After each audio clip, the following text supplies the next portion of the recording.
반갑습니다. 인사 서로 나누실까요? 네. 그래도 지난주에 비해서 사람의 숫자가 조금 늘었습니다. 단기 선교팀이 돌아왔고 또 특별히 우리 남승우 군이 캄보디아 코이카 맞죠? 코이카에서 함께하는 그 뭐라 하죠? 봉사활동을 잘 마치고 돌아왔습니다. 참 기특한 일들을 많이 했어요. 했을 것. 저도 이제 듣지를 못해서 오늘 와서 그저께 목요일 날 돌아왔고 단기 선교팀도 수요일 날 돌아왔는데 단기 선교팀은 이제 오후 시간에 선교 보고를 하는 시간이 있을 거고 또 승우 형제가 그동안 애쓰고 땀 흘렸던 그런 이제 보고들은 개인적으로 이렇게 무용담처럼 들으시면 될 것 같습니다. 얼굴을 안 보여주죠. 얼굴이 새카맣게 탔네. 얼굴 많이 탔습니다. 얼굴 많이 탔고 기특한 일을 많이 했습니다. 이 땅에 소외되고 또 굶주리고 병들고 또 가난한 이들, 특별히 어린아이들을 위해 수고하고 애를 쓰는 일들은 누구나 다에게 주어진 사실은 사명처럼 또 의무처럼 되어진 일들인데 우리를 대표해서 이번에는 승우 형제가 같다고 생각하시고 여러 모양으로 함께 기뻐해 주시고 또 우리들도 그런 시간들이 있으면 뭐 거기뿐만 아니라 가깝고 멀고 떠나서 그렇게 가난한 이들을 위해서 병든 이들을 위해서 약한 이들을 위해서 함께 손을 모아 주시면 그것이 그리스도의 사랑 안에 거하는 것이요 그 은혜를 입은 자로 마땅히 반응하신 것을 아시고 함께 해주시길 바랍니다. 서론이 좀 길었습니다. 서로 인사 한번 나누셨죠? 말씀 함께 나누도록 하겠습니다. 요한복음 18장에서부터 이제 20장까지는 예수님의 순환과 죽으심 그리고 부활 그리고 그 이후에 짧은 시간 동안의 행적들이 기록된 이 복음서의 결말 부분이 이제 나타나여 있습니다. 이 책의 기자 요한은 이제 예수님께서 기꺼이 그리고 담담하게 그 순환의 길들을 걸으셨음을 묘사하는 한편 하나님의 나라의 백성으로서 그의 제자들의 무지 그리고 무능 그리고 무책임 산무조 를 어떤 여과나 미화 없이 기록하고 있습니다. 다른 복음서에서는 예수님의 십자가의 순환과 죽으심의 과정을 상당히 비장하고 결연한 모습으로 그리고 부활하셔서 제자들에게 나타나셔서 일깨우시는 그 과정을 영광스러운 승리와 기쁨으로 표현하고 있죠. 하지만 이 복음서의 기자인 요한은 전혀 그럴 의도가 없어 보입니다. 자신을 묘사하는 대목마저도 냉정하리 싶을 만큼 모자라고 나약한 모습으로 그려내고 있다는 거예요. 사도행전 3장에 보면 예수님이 부활 승천하신 이후에 그리스도의 사도로서 베드로와 요한의 활약상이 기록되어 있는 대목이 있습니다. 거기 보면 베드로와 요한이 성전에 올라가다가 날 때부터 걷지 못하게 된 사람을 만나죠. 그에게 손을 내밀어서 이제 구걸하려고 하자 베드로가 은과 금은 내게 없거니와 내게 있는 이것을 너희에게 주노니 나사렛 예수 그리스도의 이름으로 일어나 걸으라 라고 명하고 오른손을 잡아 일으키자 그가 일어나서 걷고 뛰고 하나님을 찬미했다는 그런 내용이 나타납니다. 이를 본 사람들이 다 놀라서 베드로와 요한을 따르므로 그들이 솔로몬 행각에서 담대히 예수 그리스도와 그의 복음을 증거했다는 내용도 나타나 있습니다. 독자들이 이것들을 읽으면 참 놀랍고 그리고 멋지다 또 가슴 뭉클한 느낌도 들기도 하죠. 드디어 뭔가 베드로도 그리고 요한도 하고 있구나라는 생각을 하게 됩니다. 저자가 이 요한복음을 쓴 것은 그런데 그의 말년이에요.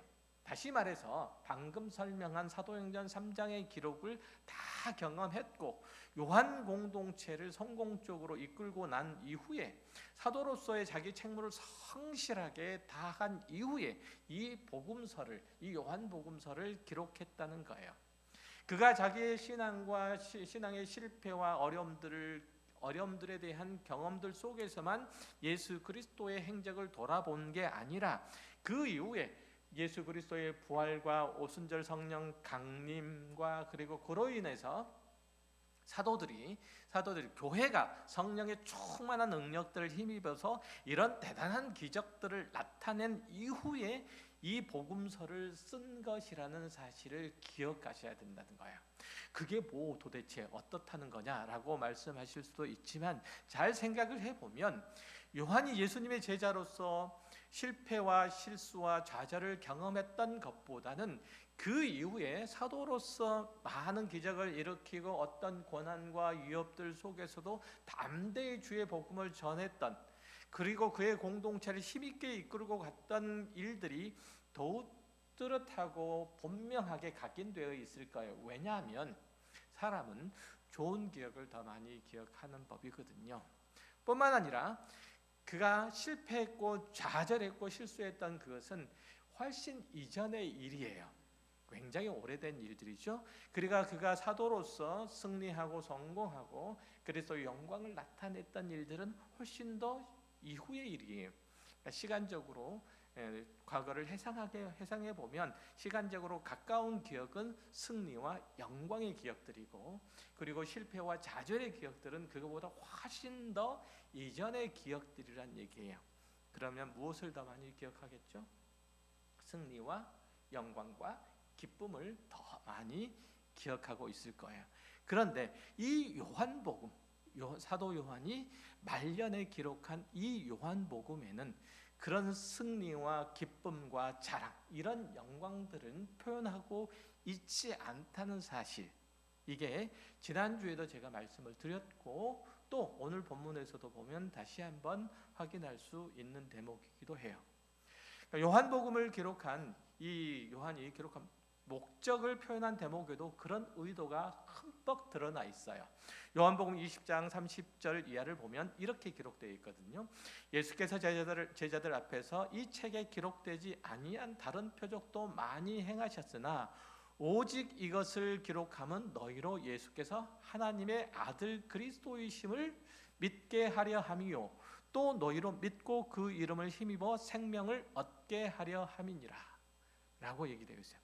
그가 어떤 의미에서 서툴고 모자란 어린 시절들, 젊은 시절의 얘기들을 부끄럼 없이 암수하고 가감없이 드러내고자 하는 것은 이 기록의 목적을 예면하고는, 이 요한복음을 기록한 그 목적을 외면하고서는 결코 요한복음을 결론을 맺을 수 없었기 때문이에요.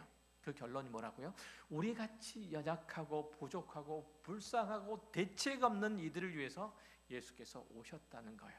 그리고 우리 같은 자들을 위해서 그의 생명을 나누어 주셨다는 거예요. 그가 인내하고 용서하고 사랑과 긍휼과 기다림의 십자가를 지지 않았더라면 지금 우리는 없다, 이 말씀을 하고 싶은 거예요.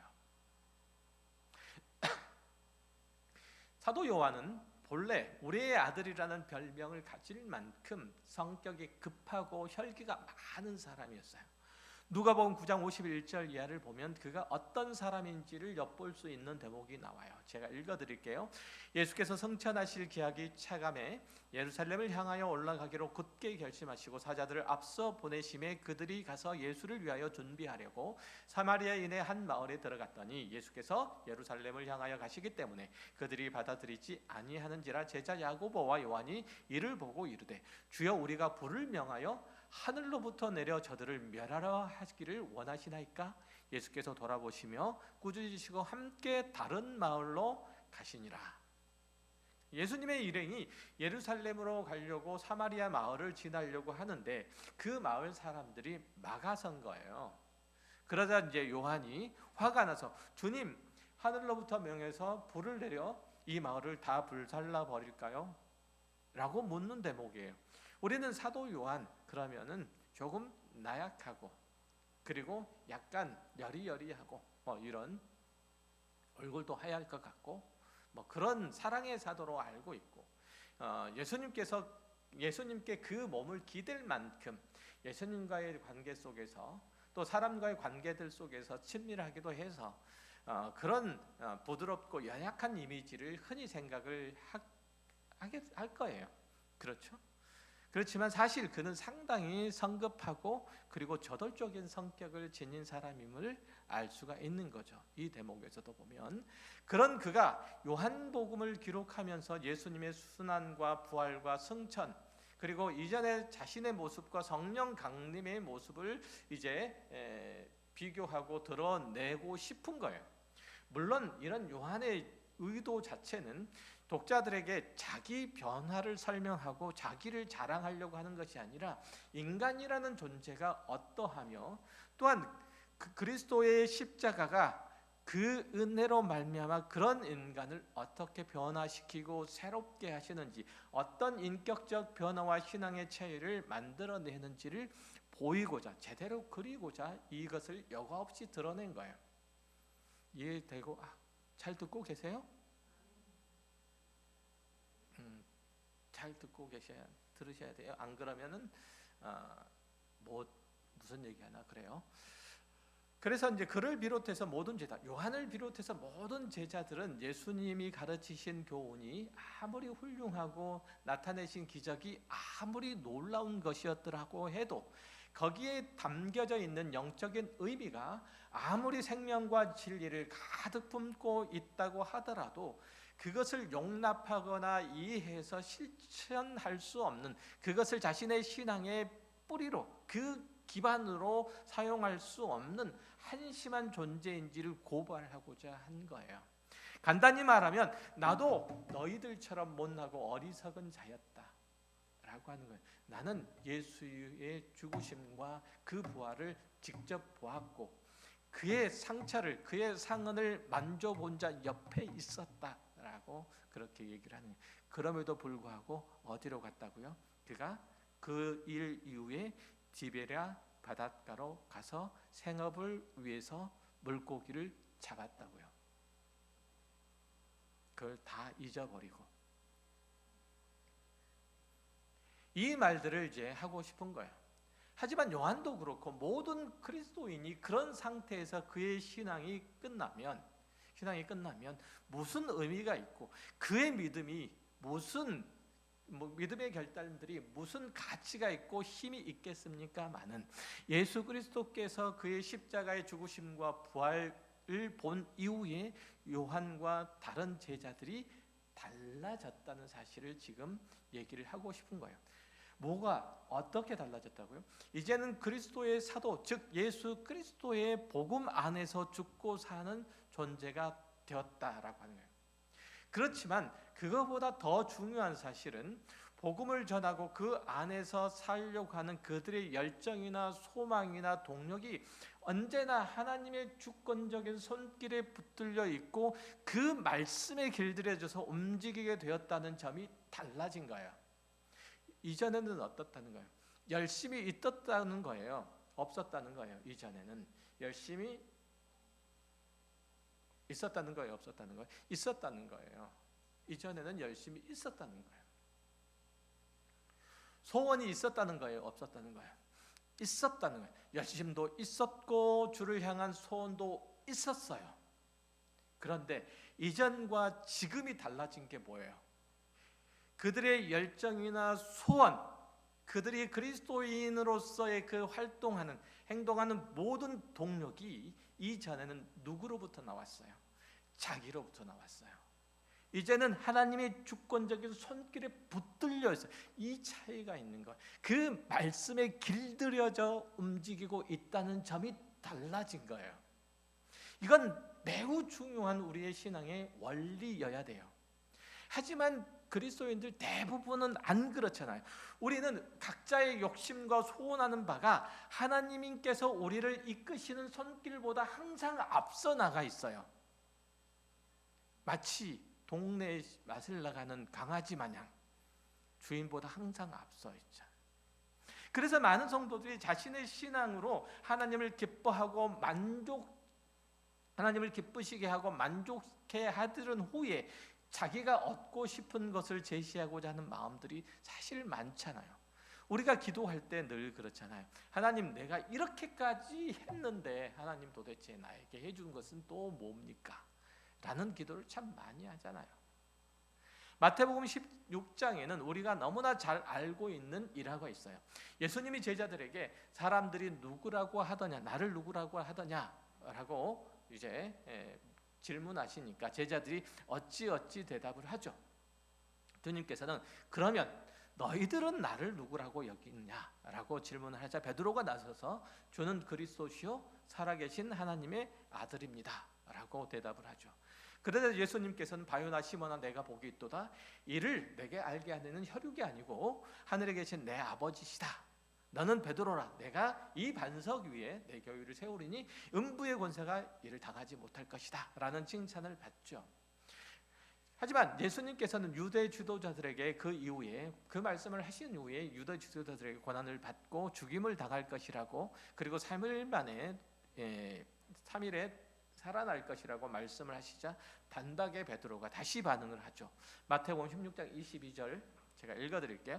베드로가 예수를 붙들고 항변하여 이르되 주여 그리 마옵소서, 이 일이 결코 죽게 미치지 아니하리다. 예수께서 돌이키시며 베드로에게 이르시되 사탄아 내 뒤로 물러가라.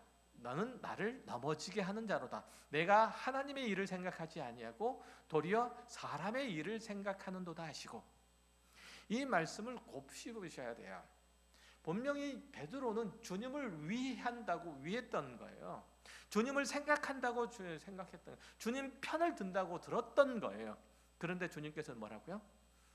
뭐라고 말씀하셨어요? 사탄아라고 그렇게 말씀하세요. 베드로는 두 가지 평가를 받고 있잖아요. 반석이라는 그 이름도 받지만 베드로라는 이름이 반석이라는 뜻이잖아요. 그 이름도 받지만 또 다른 면에서는, 또 다른 한편에서는 사탄아라는 책망도 함께 받아요. 그는 예수님이 하나님의 아들이심을 믿는 믿음은 있었지만 그 아들로서 무엇을 하러 이 땅에 오셨는지를 제대로 곱씹지 못했던 거예요.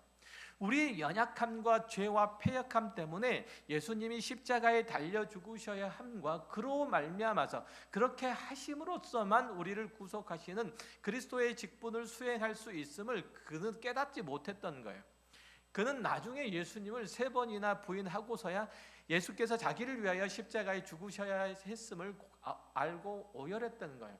예수님께서 그를 위해서 오신 것은 그가 처음에 마태복음 16장에서까지만 해도 예수님께서 그를 위해서 오신 것은 그의 형편과 그의 상황, 그의 환경을 좋게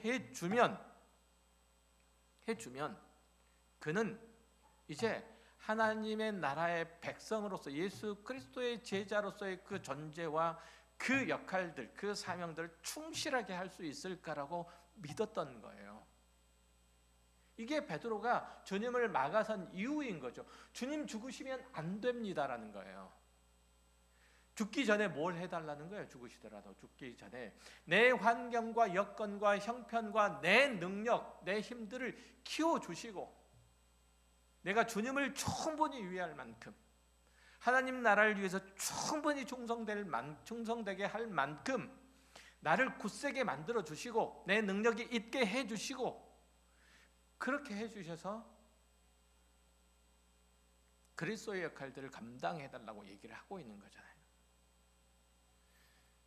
그러니까 그가 생각했던 모든 그런 생각과 그런 의식, 그런 기대가 사실 우리에게 있잖아요. 그렇죠? 그는 나중에 아까 말씀드렸던 것처럼 나중에 예수님을 3번이나 부인하고서야 비로소 그가 어떤 존재인지 알게 된 거예요. 이게 성령께서 하시는 일. 하지만 사탄은 뭐라고 말하는 거예요? 주님께 절대 그러한 일들이 일어나지 않도록 제가 막겠습니다. 제가 주의 일을 할 수 있습니다라는 뜻이에요. 즉 제가 주님의 일들을 도울 수 있습니다. 주님께 영광을 안겨드리는 일들을 할 수 있습니다. 이 차이인 거예요. 우리 신앙에서 가장 무서운 일은 열성적으로 주님을 사랑하는 거예요. 웃기지 않습니까? 이 얘기가. 지금도 우리가 주님의 영광을 가리는 것은 예수를 믿는 일일지도 몰라요. 사실은 사람들이 우리더러 예수를 믿는다면서 저렇게밖에 못하는 걸 보니까 정말 한심하다. 저 사람 보니 내가 예수를 안 믿는 게 차라리 더 낫겠다. 내 명예를 위해서도 그렇고 내 얼굴을 위해서도 내가 예수를 안 믿는 게 더 낫겠다. 뭐죠? 예수의 영광을 가리는 거잖아요. 예수를 믿는데 이 예수를 믿는 게 주님의 영광을 가리는 거라니까요. 그게 베드로의 사건이 그것을 아주 정확하게 지적을 하고 있잖아요. 마태복음 16장에서 베드로는 사실 감옥에 가거나 목숨을 버릴 각오까지 돼 있다고 생각하세요? 안 돼 있다고 생각해요? 돼 있었어요. 주님을 지키겠노라 하는 그 마음이 거짓이 아니었단 말이죠. 하지만 그것을 지켜낼 능력이 없었던 것이에요. 뿐만 아니라 그걸로 주님의 일들이 되지 않는다는 사실을 그는 몰랐던 거예요. 우리도 마찬가지잖아요. 우리 각자는 자기의 신앙을 낙관해서는 안 될 뿐만 아니라 자신의 신앙이 언제든지 교회나 그리스도나 하나님의 일들에 방해가 될 수 있다는 사실들을 곱씹어야 돼요. 여기 계신 누구도 주님을 위한 마음, 그 태도는 남다르다고 생각을 할 거예요. 나는 그래도 달라. 그런데 사실 교회에서 그것 때문에 싸우는 일들이 비일비재해요. 노회도 가보면요, 총회도 가보면요, 다 그래요. 누구 하나 교회를 위하지 않는 사람이 없고 또 총회를 위하지 않는 목사들이 없어요. 너무나 열성적이에요. 너무나 충성되게 그 일들을 감당하고 있다고 서로 얘기해요. 진짜로 그래 보여요. 진짜로 그래 보여요. 그런데 싸워요. 서로 부딪히고 서로 삿대질하고 어떤 발언을 하는데 양보 없이 첨예하게 대립해요. 왜냐하면 그 일이 교회를, 주님을, 총회를 위한 길이라고 생각하니까 자기가 물러서면 안 되는 거예요. 진리가 수호되지 못한다고 여기는 거예요.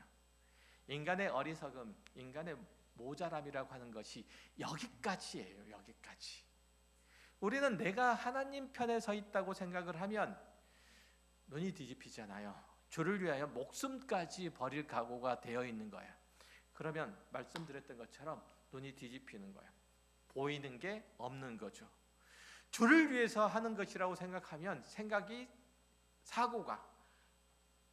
사고의 회로가 똑같 끊어져요. 그 다음부터는 모두 면죄부가 되는 거죠.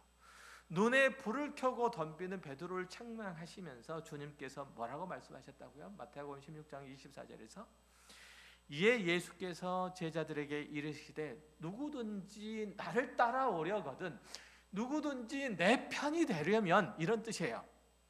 누구든지 내 편이 되려면 자기를 부인하고 자기 십자가를 지고 따르라, 이렇게 말씀하시잖아요. 왜 주님께서 이 말씀을 하셨는지 우리는 잊어서는 안 돼요. 십자가를 진다는 것은 비장한 각오로 엄청난 일들을 해내는 것이 아니에요. 나는 주님을 위해서 순교할 준비가 각오가 되어 있어. 그러니까 너는 내 말을 들어야 돼. 이게 아니라는 거예요. 베드로가 최선을 다해서 주님을 보호하겠노라고 할 때 주님께서는 뭐라고 말씀하셨다고요? 누구든지 나를 따라오려거든 이라고 그렇게 단서를 붙이시잖아요. 다시 말하면 주님을 따르는 일은 베드로와 같은 반응으로 나타나는 게 아니라는 뜻이에요. 주님이 베드로를 위시해서 우리 모두에게 이렇게 덧붙여서 말씀하시잖아요. 누구든지 제 목숨을, 마태복음 16장 25절이죠. 누구든지 제 목숨을 구원코자 하면 잃을 것이요 누구든지 나를 위하여 제 목숨을 잃으면 찾으리라. 사람이 온천하를 얻고도 제 목숨을 잃으면 무엇이 유익하리요? 사람이 무엇을 주고 제 목숨과 바꾸겠는가? 인자가 아버지의 영광으로 그 천사들과 함께 오리니 그때에 각 사람이 행한 대로 갚으리라. 이 말씀을 잘 생각을 하셔야 되는데요, 주를 위하여는 앞뒤를 안 가리고 막 덤비라는 그런 뜻이 아니잖아요. 내가 다시 올 때는 각 사람의 행한 대로 갚을 것이다라고 하니까 열심을 내서 뭔가를 하고 그 결과를 가지고 주님 앞에, 하나님 앞에 가서 잘했다 충성된 종아 이렇게 칭찬을 받아야 되겠다는 그 마음가짐을 할 수도 있어요. 물론 그런 마음가짐이 필요한 것도 사실이지만 그것보다 이 결론이 왜 등장했는지, 왜 이 마태복음 16장을 얘기를 하면서 아까 쭉 베드로 1화부터 시작해가지고 이런 얘기들을 하면서 이 결론으로 지금 나왔는지 생각을 해야 된다는 뜻이에요. 그러니까 베드로가 주여 이 일이 결단코 죽게 일어나지 않도록 하겠습니다라는 이 말씀 이후에 주신 거잖아요. 그거는 사탄을 기준으로 해서 하는 행위라는 뜻이에요. 하나님께 인정받는 행위가 아니라는 뜻이에요. 여러분 가만히 생각을 해보세요. 내 신앙에 가장 자신이 있을 때가 언제인가요? 무엇이 여러분의 신앙을 든든한 기초가 되는가요? 무엇이 되는가요? 내 신앙의 든든한 기초가 뭐가 될까요? 내가 잘하고 있다는 사실, 이게 내 신앙의 기초예요. 어떠세요? 내가 훌륭하다고 생각하기, 이게 신앙의 기초예요. 우리의 신앙의 기초는 뭐라고요? 지금 사도 요한이 뭘 위해 주님의 교회를 세우고자 하는 거예요? 뭘 위해 우리의 믿음을 세우고자 하는 거예요? 뭐 위해 그의 복음서를 지금 결론으로 맺고자 하는 거예요? 우리라는 존재가 어떤 존재인가?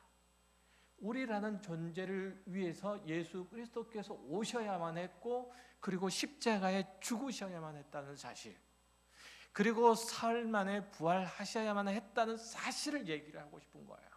이 결론이에요. 그런데 우리는 거기까지 절대 안 가요. 절대 안 가요.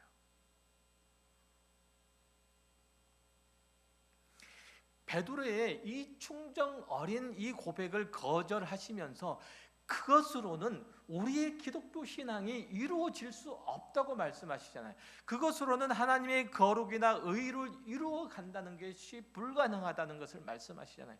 그것을 요한복음 결말 부분에서도 나타내고 싶은 거예요.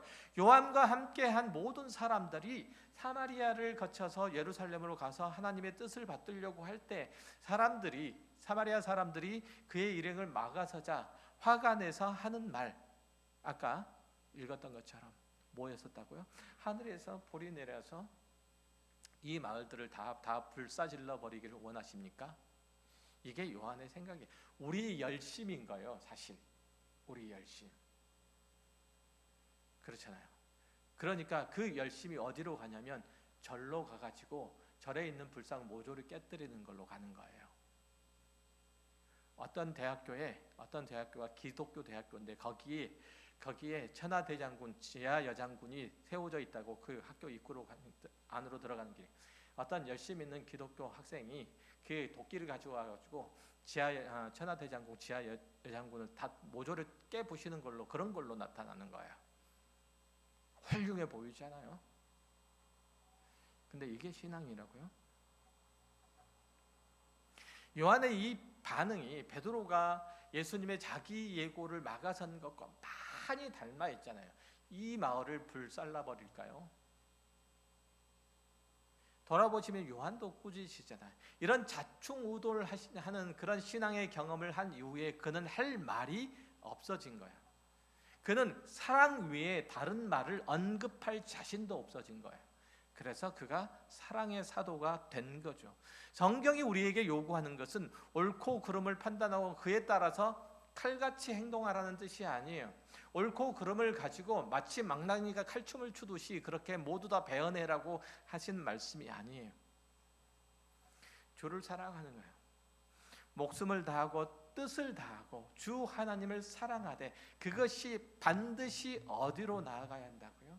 이웃하는 이들과 함께 주를 사랑하지, 또 이와 같이 내 이웃을 내 몸과 같이 사랑하라라고 그렇게 말씀하시잖아요. 주를 사랑하듯이 그렇게 이웃을 사랑하라고 말씀하세요. 오늘 본문 요한복음 18장 1절에 4절을 다시 읽어드릴게요. 예수께서 이 말씀을 하시고 제자들과 함께 기드론 시내 건너편으로 나가시니 그곳에 동산이 있는 제자들과 함께 들어가시나 그곳은 가끔 예수께서 제자들과 모이시는 곳이므로 예수를 파는 유다도 그곳을 알더라. 유다가 군대와 대제사장들과 바리새인들에게서 얻은 아랫사람들을 데리고 등과 횃불과 무기를 가지고 그리로 오는지라. 예수께서 그 당할 일을 다 아시고 나아가 이르시되 너희가 누구를 찾느냐. 예수께서 이렇게 이제 되어 있는 거죠. 예수님께서도 지금 아버지 하나님의 뜻을 따라서 순환을 받을 준비를 하시는 거예요. 그리고 그것들을 적극적으로 수용하시고 참여하시는 거예요. 예수님께서는 자신을 팔려고 하는 유다의 마음을 간파를 하세요. 그리고 겟세마네 동산으로 가셨는데 거기는 유다도 익히 잘 알고 있는 장소로 평소에 예수님께서 기도하시는 곳이었어요. 여기서 여기 4절 말씀처럼 예수님이 그 당할 일들을 다 아시고 당신을 잡으려는 자들 앞에 서신 거예요. 이 대목을 아까 언급했던 마태복음 16장 24절 누구든지 나를 따라오려거든 자기를 부인하고 자기 십자가를 지고 나를 따를 것이니라라는 이 말씀과 연결을 하면 이렇게 우리 자신들에게 질문할 수 있는 거예요. 당신은 그 당할 일들을 미리 아시고도 도망하지 않고 모두 감당하신 그 예수를 따를 수 있습니까? 라고 질문할 수 있어요. 주님은 당신이 십자가를 지는 것 외에 다른 길이 없기 때문에 그 모든 것을 기꺼이 감당하셨고 당신을 막아서는 이 베드로를 사탄이라고 야단치신 거예요. 우리 역시 자신만을 위해서 신앙생활을 영위하도록 그렇게 부름을 받은 것이 아니라 우리를 통해서 하나님께서 그 구원으로 부르시는 이들을 위해서 제사장 노릇하기 위해서 부름을 받은 거예요. 예수님께서 그 모든 사실, 당신이 죽으셔야 한다는 사실들을 다 아시고도 적극적으로 그것을 수용하시고 그 길들을 걸어가신 것은 우리를 보았기 때문인 것처럼 우리같이 못나고 부족하며 죄악으로 투성인, 사실은 아무런 기대할 것도 소망할 것도 없는 우리 같은 이들을 위해서 기꺼이 그것을 적극적으로 수용하셨던 것처럼 우리가 이 땅 가운데서 행하는 것이라면 죄 짓는 것 이상 그 이하도 아무것도 할 수 없는 우리임에도 불구하고, 그럼에도 불구하고 아무짝에도 쓸모없는 우리임에도 불구하고 그런 우리를 위해서 십자가를 지신 것처럼, 그 모든 사실을 다 알고 그 고난의 길을 가신 것처럼 우리도 이웃하는 모든 이들 가운데 그가 아무런 소망이 없는데, 그에게 아무런 기대가 없는데, 그에게 뭐가 얻을 게 아무것도 없는데 그를 위해서 사는 게 우리 그리스도인의 모습이어야 한다는 것을 말씀하고 있는 거예요. 감당하기 힘드시죠? 저도 감당하기 힘들어요. 그렇게 부르심을 입은 것처럼 우리도 그렇게 나아가야 하는 거예요. 이것이 성도가 이 시대와 이웃과 세계를 향하여서 짊어진 존재의 가치이고 책임이라고 그렇게 성경은 누누이 말씀하고 있어요. 그리고 그 안에서 우리가 함께 지어져 가야 하는 거예요. 함께 지어져 가서 서로 격려하고 위로하고 그렇게 든든하게 채워져 가야 하는 거예요. 심판자가 아니라 제사장으로서 그 자유와 용서와 사랑을 나눌 수 있어야 되는 거예요. 우리가 매일 아침에 기도할 때, 새벽에 기도할 때 하나님 감사합니다, 그렇지만 내가 이렇게 죄인입니다, 날마다 고백하는 것처럼 내가 죄를 고백하지 않고는 매일 하루의 삶 속에서, 기도 속에서 하나님 앞에 더 나아갈 수는 없잖아요. 그렇게 우리가 연약한 자잖아요. 마찬가지로 함께하는 모든 이도 그렇다는 얘기예요. 마태복음 16장을 보면, 11장을 보면 우리가 잘 알지만 오해하고 있는 구절이 있어요. 28절부터 30절을 읽어드릴게요. 수고하고 무거운 짐진 자들아 다 내게로 오라. 내가 너희를 쉬게 하리라. 나는 마음이 온유하고 겸손하니 나의 멍에를 먹고 내게 배우라. 그리하면 너희 마음이 쉼을 얻으리니 이는 내 멍에는 쉽고 내 짐은 가벼우니라 하시니. 예수님께서 수고하고 무거운 짐진 자들아 다 내게로 오라라고 부르세요. 그 짐을 대신 져주고 우리를 쉬도록 해주시기 위함이 아니라 그 마음의 쉼을 얻도록 하기 위해서라는 거예요. 우리 마음에 쉼을 얻도록 하기 위해서 우리를 부르시는 건데, 우리의 마음의 쉼을 얻으려면 뭘 해야 되는 거죠? 주님께로 가야 돼요. 그리고 그 다음에 뭘 해야 되죠? 주님의 멍에를 매야 돼요. 그리고 주님께로 배워야 돼요. 우리 마음의 힘을 얻으려면, 우리가 그리스도인으로 진정 그리스도인다워지려면, 그리스도의 뒤를 따라가려면 주님께로 가야 돼요. 그리고 주님의 십자가를 매듯이 우리에게 몫에 태워진 우리 몫에 십자가를 짊어져야 하는 거예요. 그리고 주님께 배워야 하는 거예요. 주님의 멍에를 메고 온유하고 겸손함을, 나는 그 마음이 온유하고 겸손하다고 해요. 그 온유하고 하나님께로부터 나타나는 그 온유함과 겸손함들을 주님께로 배워야 한다는 사실이에요. 사실 주님께서 지신 그 십자가, 그 짐과 멍에는 참으로 어렵고 힘들고 억울한 일들이었잖아요. 자기 죄나 허물이나 잘못 때문이 아니라 우리 때문에 그 모진 수모와 고통을 겪어야 하는 게 얼마나 힘들겠어요. 내가 잘못도 없는데. 이 세상에서 정말 참기 어려운 게 억울한 거예요. 억울한 거 못 참잖아요. 다 참아도 억울한 거 못 참아요. 그렇지 않아요? 그렇죠. 억울한 거 못 참죠. 다 못 참아요. 우리 아들 중에 한 놈이 특별히 억울한 거 못 참는 녀석들이 있어요. 억울한 걸 못 참아요. 그런데 그 주님께서는 그 억울함을 안고 죽음의 자리까지 가셔야 했던 거예요. 겟세마네 동산에서 주님은 3번이나 아버지여 할만하시거든 이 잔을 내게서 지나가게 하옵소서라고 3번이나 기도하셨잖아요. 얼마나 힘들면 힘드시겠다가 아니고 그 길을 가셨다는 거예요. 그 죽음의 길은 우리가 상상하는 내용을 뛰어넘는 것이었다. 나의 하나님 어찌하여 나를 버리셨나이까, 이 울부짖는 내용을 우리가 너무 잘 알고 있는 거예요. 버림을 받았다는 거예요. 그것도 억울하게.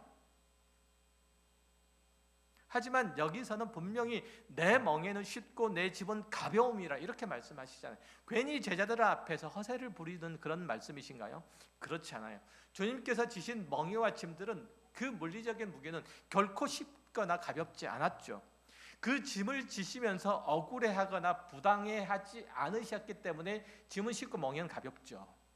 억울하지 않으면 할 수 있는 거예요. 아버지 하나님께서 십자가를 지시는 것을 원하셨기 때문에 그 앞에서 온유하고 겸손한 마음으로 기꺼이 그 길들을 가셨잖아요. 그 온유하고 겸손함 누구 앞에서? 하나님 아버지 앞에서 온유함과 겸손함이에요. 우리도 그래야 하는 거예요. 그 길을 막는 것, 그 예수께서 가신 길을 막는 것이 오히려 사탄이 하는 일이에요. 우리가 걷는 길들이 다 그렇고 그것과 같아요. 수고하고 무거운 짐을 지고 가야 하는데 이 짐을 억울하게 여기느냐 아니면 그것을 기꺼이 여기느냐에 따라서 그 멍에가 쉬울 수도 있고 그 짐이 무거울 수도 있어요. 그리스도인의 가장 어리석고 나약한 모습은 남에게 내 짐을 맡겨놓고 나는 뒤따라가겠다는 그런 태도예요. 다시 말씀드려요. 그리스도인의 가장 나약하고 연약한 어리석은 그리고 치사한 모습은 남에게 내 짐을 대신 맡기고 나는 그 뒤를 따라가겠다는 거예요. 제일 치사한 거예요. 그걸 우리는 누구에게 다 맡겼죠? 예수님께. 그러니까 내 멍에는 쉽고 내가 수고하고 무거운 짐진 자들아 다 내게로 오라. 내가 너희를 쉬게 하리라. 그러니까 주님께서 내 짐을 다 져주시나 보다. 다 주님께 맡기고 나는 거기서 룰루랄라 하겠다는 거예요. 교회 안에서 먼저 선 자들에게 그렇게 룰루랄라 하면서 다 어떤 만만한 사람들에게 룰루랄라 하면서 다 짐을 다 멍에를 다 쉬운 사람들에게 다 그렇게 그러면 안 된다는 거예요.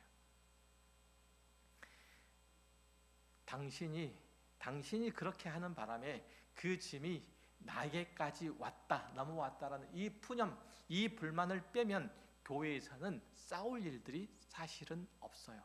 네가 안 해서 내가 해야 돼. 이 억울함. 성도에게 그것 말고는 불평이라고 하는 게 있을 수가 없어요. 거의. 목사가 좀 더 잘했더라면, 교회에 누가 좀 더 잘했더라면, 이런 식으로 떠넘기는 태도는 요한복음이 묘사하는 마지막까지 보여주는 제자들의 모습과 다르지 않아요. 베드로가 예수님의 앞을 가로막아서면서 주님께 절대로 그런 일이 일어나지 않도록 하겠습니다라고 헛발질한 것이 결코 하나님의 일들에 도움이 되지 않았던 것을 기억해야 돼요. 고린도전서 6장 4절 이하의 말씀을 볼게요. 그런즉 너희가 세상 사건이 있을 때에 교회에서 경히 여김을 받는 자들을 세우느냐? 내가 너희를 부끄럽게 하려 하여 이 말을 하노니 너희 가운데 그 형제간의 일을 판단할 만한 지혜 있는 자가 이같이 하나도 없느냐? 형제가 형제와 더불어 고발할 뿐더러 믿지 아니하는 자들 앞에서 하느냐? 너희가 피차 고발함으로 너희 가운데 이미 뚜렷한 허물이 있나니 차라리 불의를 당하는 것이 낫지 아니하며 차라리 속는 것이 낫지 아니하냐? 너희는 불의를 행하고 속이는구나. 그는 너희 형제로다. 사도 바울의 이 권면은 교회 형제들끼리 세상 법정에서 싸우고 그리스도인끼리 세상 사람들 앞에서 시비를 분별하려고 나아갈 때 차라리 그렇게 할 거면 그냥 불의를 당하라라고 그렇게 하는 거예요. 또 세상 사람들과 다툴 또 그런 맥락에서 정리를 하라는 거예요. 다툼도 역시 마찬가지로 우리가 세상에 나가서 전도하는 방법은 그런 거예요. 우리가 세상 가운데서 그리스도인 역할을 하는 것은 그런 거예요. 똑같이 하는 거예요. 그들의 목숨, 그들의 생명을 붙잡고 좌지우지하겠다는 그런 방식으로 가는 건 아니에요. 그들의 멱살을 붙잡고 우리들에게 끌고 오는 게 아니에요. 다시 말씀드려요. 우리가 세상 가운데서 그리스도인을 사는 방법은, 우리가 그리스도인으로서 복음을 드러내는 방법은 우리가 그들의 멱살을 잡고 끌고 오는 게 아니에요. 여기에 예수가 있고 여기에 구원이 있으니까 너 지옥 나중에 안 가려면은 빨리 존말할 때 기어 들어와, 이렇게 하는 게 아니란 말이에요. 오히려 그들이 물어 뜯을 때 우리가 비명을 지르지 않으니까, 그래? 그러면 언제까지 버티나 보자 라고 물고 있던 이빨을 놓지 않으니까 그대로 일주일이 지나고 우리가 교회에 올 때 그들도 함께 딸려오는 거예요. 이해되세요? 우리가 그들의 머리채를 붙잡고 끌고 오는 것이 아니라 그들이 우리를 머리채를 붙잡고 놔주지 않으니까 예배 올 때 우리 옆에 앉아 있는 거예요. 이해되세요? 이것이 우리가 전도하는 방법이래요. 그런데 누군가가 팔을 물고 늘어지면 우리는 즉시로 그 얼굴을 후려치죠. 그리고 쫓아버리죠. 그러니까 교회 오면 맨날 혼자인 거야. 열매 없는 성도가 되는 것은 그 때문이에요. 건물 기둥이 천정을 떠받치는 일들을 안 하면 뭐하러 기둥을 세우겠어요?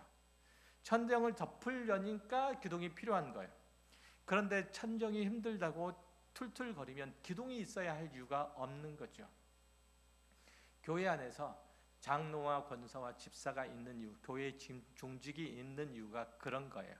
그리스도인이라는 게 그런 거예요. 우리는 기둥인 거예요. 천정을 덮어야 하는 거예요. 그래야 누군가가 비를 피하러 이리로 오는 거예요. 바람을 피하러 이리로 오는 거예요. 우리는 기둥이에요. 주를 따르는 자들이에요. 주님께서 와서 하신 일들과 또한 우리에게 부탁하신 일들은 다른 거 아니에요. 십자가 지는 거예요. 사도행전 5장에는 제자들이 새 마음을 품은 성령의 사람들이 되어서 열심으로 그리스도를 전하다가 잡혀서 재판을 받고 실컷 두들겨 맞고 난 다음에 석방된 내용이 나와요. 이에 대한 사도들의 반응이 어떤지 보세요. 제가 읽어드릴게요. 그들이 옳게 여겨 사도들을 불러 채찍질하여 예수의 이름으로 말하는 것을 금하고 놓으니 사도들은 그 이름을 위하여 능욕받는 일에 합당한 자로 여기심을 기뻐하면서 공회 앞을 떠나니라. 사도들은 자신들이 예수의 이름으로 능욕을 받는 일에 참여하게 된 것을 오히려 기뻐해요. 왜냐하면 그들은 이제 은과 금이 아니라 나사렛 예수의 능력을 따라 사는 자인 것을 알게 되었기 때문에 그래요. 그전에는 억울해서 펄펄 뛰었겠죠. 감당할 수 있었겠어요? 억울해서 펄펄 뛰지. 여러분들 당하는 일들을 보세요. 내가 그 일들에 대해서 억울해서 펄펄 뛰는지, 아니면 예수의 이름으로 능욕받는 일들에 참여하게 된 것을 오히려 기뻐하고 있는지, 이거 보시면 알아요. 사도들은 더 이상 자신을 내세우지 않고 자기 몸에 예수 그리스도가 나타나기를 바랄 뿐이었던 것이죠. 이게 하나님의 법칙이고 십자가의 비밀이기 때문에 감당했던 거예요. 그들은 더 이상 자기를 보호하거나 증명하려고 들지 않았던 거예요. 그들은 살아도 죽어도 오직 주를 위해서 살기로 한 거예요. 고린도후서 4장에 보면 사도 바울은 그 모습을 이렇게 묘사해요. 7절 이하에 우리가 이 보배를 질그릇에 가졌으니 이는 심히 큰 능력이 하나님께 있고 우리에게 있지 아니함을 알게 하려 함이라.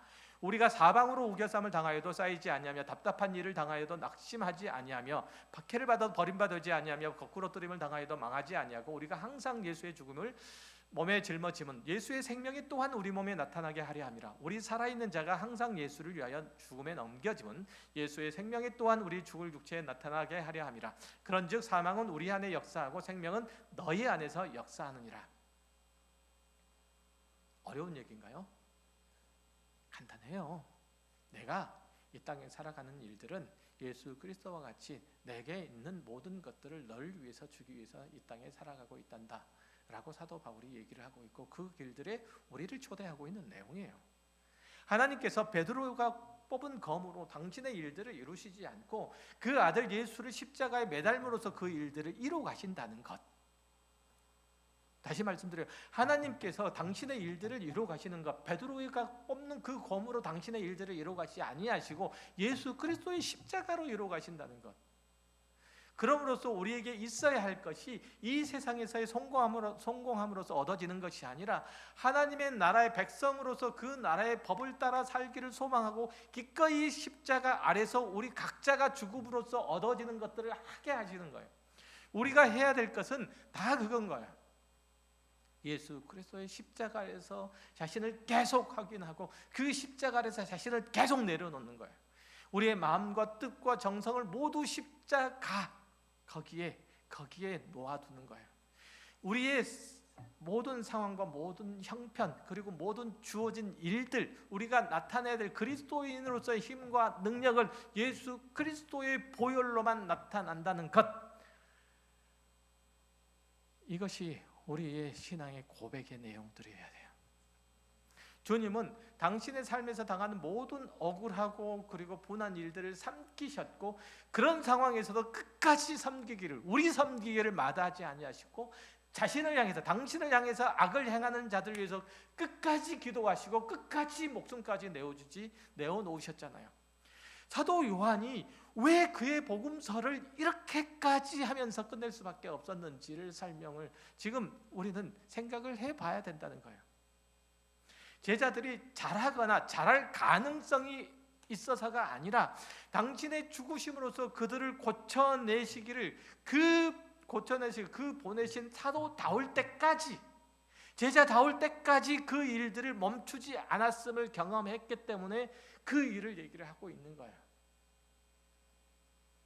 그걸로 해서 예수 그리스도의 십자가의 죽으심, 그 이후에 제자들의 행적이 그게 그들의 운명이 되었더라면, 그게 그들의 이 땅의 삶의 전부가 되었더라면 그거 감추죠. 그렇지만 그것 아니고 그 예수 그리스도의 십자가로 말미암아 성령의 인도하심으로 말미암아 그들이 드디어 예수 그리스도의 십자가의 의미와 가치와 그것을 통해서 그들을 사도로 부르신 하나님 아버지의 부르심과 그 뜻을 알게 되었기 때문에, 그래서 기꺼이 그 하나님의 인도하심을 따라 자신의 목숨까지 십자가 아래 내려놓을 수 있었기 때문에, 그래서 이 땅 가운데 교회를 세우시고 교회의 복음을 증거하는 일들을 자신의 목숨을 다해서 할 수 있었기 때문에, 그렇기 때문에 지금 사도 요한은 이 말씀을, 이 요한복음 결론을 이렇게 두고 있다는 사실들을 기억하셔야 하는 겁니다. 여러분 각자가 그런 과정들을 겪고 있고, 또한 여러분이 나무라고 비난하고 등 돌리는 그 사람 역시 조금은 더디지만, 조금은 힘들지만 그 손길 안에 있다는 사실을 기억하시기 바랍니다. 예수님께서 끝까지 포기하지 않았던 것처럼 그 포기하지 않는 예수님의 그 마음들을 요한이 헤아리고 그의 말년에 이 성경책을 기록하면서 그들의 실패를 낱낱이 기록해서 그래도 소망을 가지라, 그래도 용서하고 인내하라, 그래도 긍휼과 사랑을 베푸라 라는 그 말씀을 지금 보이지 않게 이 이면에서, 이 행간에서 드러내신 이 말씀들을 기억하시고 이 말씀이 우리의 삶의 전부가 되시기를 주의 이름으로 축원합니다. 기도하겠습니다. 하나님